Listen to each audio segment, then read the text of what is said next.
The good times are clear as day. She rang, and I looked at what she brought. I always knew there might come some time for her to bring herself to end it. In the meantime, I would be running out of steam before I ran out of time. Following fateful footfalls going upstairs, the bed was sliding on the ceramic floor of the apartment. It turned into the cyclic rhythm of a bedpost hitting into the wall in the same spots, like young lovers carving their names on the bark of a tree. We engaged in the appraisal of gadgetry until we were groggy. We went at it with a grudge.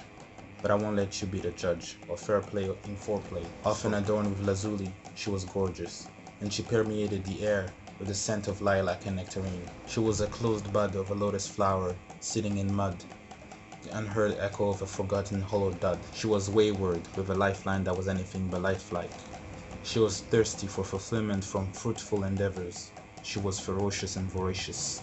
She had a rare rearing with rigorous revering for reveries that would make her at times roar, growing a halo with her aura, arching her back like a dark wolf drawn under the light of a distant aurora. She was a proponent of a thesis on catharsis, status, and stasis.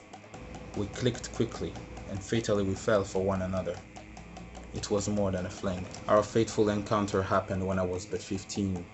We met in the unfair season of summer by the fair, and soon we were catching unsuspecting Finnish finfish, running at the bend of the river for the finish. Amid the sound of norias working through the night, we ran on the hill as if we were wearing telarias, disturbing swarms of fireflies, until we fell on our backs, squinting our eyes to find Maria on the moon, until they closed in the hope that the next day wouldn't come so soon. Behind those concave cavities where complicated but concrete abstract notions would become realities that at times clashed with the views of the complacent, which were easier to believe and distribute through entertainment. Inconspicuously, but not without consequence, we connected subconsciously, and there was no coincidence. Soon it will be the time for our bodies. Our first time was after a concert, drowning in the melody of classic music from a Cadillac. I recall her floriferous landscape, the fluff in her bosom, the transpiration and trepidation. Subtle motion akin to Gaussian blur applies in the distance to background noise and colors of the backdrop. Tactile memory brings me back to intimate and kinky handshakes in a household of piping hot late meals and treats with portions in the right proportions. Sometimes on long travels where I would get carsick, I would shuffle through mementos in the words of memos bunched up in a memoir she had memorized, something that she wanted read at her memorial, in her memory, at the foot of her monument, a tribute made with all her attributes in mind, that she felt was a token totem, but still a quick ticket to her destination.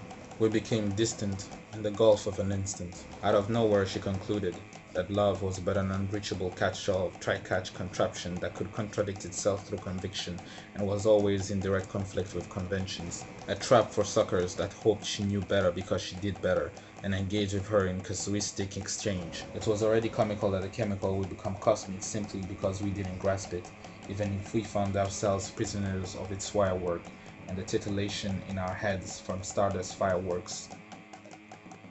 She cancelled our future by putting it on hold, and like the cur I was, somehow I concurred, and she went on to conquer the rest of the herd, the rest of the world.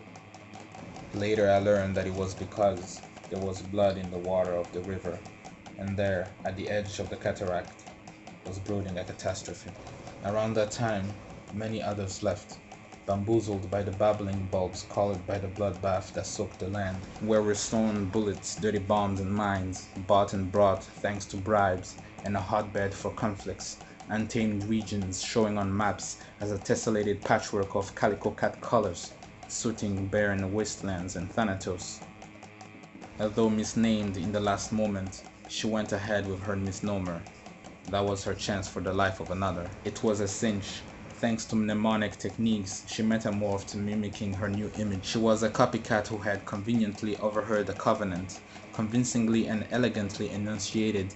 The concept was a clever plot, a contract made between convicts, coerced into acting civic in the middle of a circus, where all that was missing was cosmetic. As the recipient of myriad proclamations of adoration, She was a percipient wielder of power. She played her character well. She said she was practicing celibacy in a chaotic time for matrimony. As if she had clairvoyance, she would circumvent any questions that would shed her guise, concealing what she couldn't concede, and as they inched forward, she'd recede. She was deluding herself, believing their divisive discredit could dilute her worth. Even though she was clad with a caduceus armor, she got greedy and capricious, and as capacious as she got bad. Looking to be vindicated and avenged fivefold with a fistful of hatred, she started scheming to belittle her adversaries through poor and egregious skeeses, depending on a defense against the offense of an unjust sentence. She concocted what she thought to be a foolproof plan, and forcefully went for it. She couldn't declare defeat, she couldn't forfeit this life. But with the circumstances circa that era, her cause was made out to be hysteria,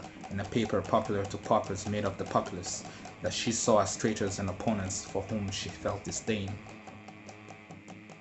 We were meant to live this long, although we don't know how or what to do in the meanwhile. While up front, we stand right in the middle of a strange shame that rolls to level up to our lips, and like raindrops dancing atop the surface of water already overflowing at the brim, she poured one too many ideas out of me. She brought out a lot, even the worst.